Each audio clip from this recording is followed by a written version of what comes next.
Kũrarĩ na mũgithi mũnene kĩrabu-inĩ kĩmwe kũrĩa mwena wa Kiambu, na Waithaka wa Jeni nĩwe ũrarĩ mũini mũnene.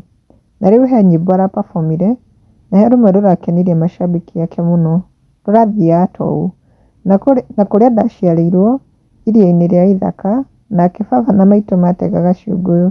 Marĩkia gũthekwo na andũ makĩmaruma, ndatigirwo hau hakwa thome. Twarĩaga ngigĩ kana tũkararĩra. Ngai arathime maitũ Jeni. Na macambĩki ake nĩmarakenire mũno nĩ performance ĩyo yake.